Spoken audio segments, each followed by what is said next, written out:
Welcome to AP today news. యువజన శ్రామిక రైతు కాంగ్రెస్ పార్టీ శ్రేణులందరినీ ఏకం చేసి వారిలో చైతన్యం నింపుతూ రాబోయే ఎన్నికల్లో 175కి 175 సీట్లలో గెలిచేలా వారిని సంసిద్ధం చేయడమే లక్ష్యంగా వైఎస్ఆర్సీపీ పార్టీ అధ్యక్షులు ముఖ్యమంత్రి వైఎస్ జగన్మోహన్ రెడ్డి రాష్ట్రంలోని 5 రీజియన్లో క్యాడర్ మీటింగ్లను నిర్వహించి క్యాడర్కి దిశానిర్దేశం చేసేందుకు ఏర్పాట్లు చేయనున్న సమావేశాల్లో భాగంగా మొదటి సమావేశం జనవరి 27, 2024 గురువారం నాడు విశాఖపట్నం భీమిలిలో నిర్వహించనున్న సందర్భంగా ఈ కార్యక్రమాన్ని ఉద్దేశించి పాతపట్నం నియోజకవర్గ కేంద్రంలోని శాసనసభ్యురాలు వారి క్యాంప్ కార్యాలయనందు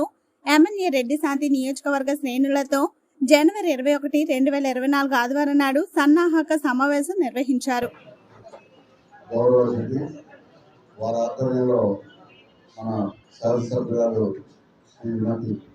జరుగుతున్న ఈ కార్యక్రమానికి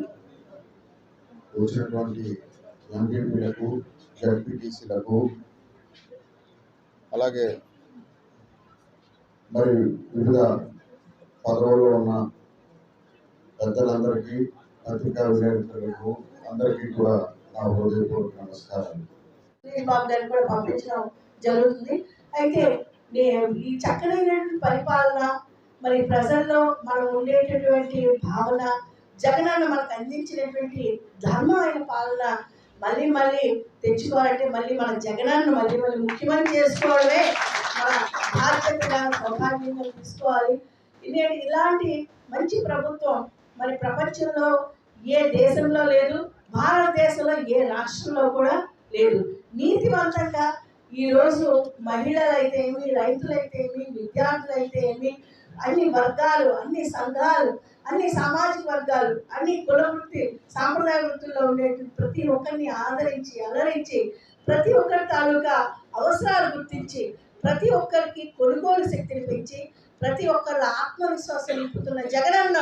మళ్ళీ మళ్ళీ ముఖ్యమంత్రి చేసే బాధ్యత మనం ప్రతి ఒక్కరు చూసుకోవాలని మరి ఈ కార్యక్రమం మరి మండలాల వారీగా మరి తర్వాత మరి 27వ తారీఖున చాలా పెద్ద ఎత్తున మనం పాతపట్నం నియోజకవర్గం నుంచి మనం వెళ్ళి జగనన్నకు కృతజ్ఞత తెలియజేయాలి. మన వంశధార నిర్వాసికి ఇచ్చిన అదనపు పరిహారం అయితేనేమి, మనకి తాగునీరుకి అందిస్తున్న సహాయం అయితేనేమి, మనకి లిఫ్ట్ ఇరిగేషన్కి అందించిన సహాయం అయితేనేమి, మరి ప్రతి ఒక్క ఇంటికి ఈరోజు 2000 కోట్ల పైన సంక్షేమ పథకాలు పారదర్శకంగా జగనన్న మన 5 మండలాల్లో మన అక్క చెల్లెలకు, అన్నదమ్ములకు, రైతన్నలకు,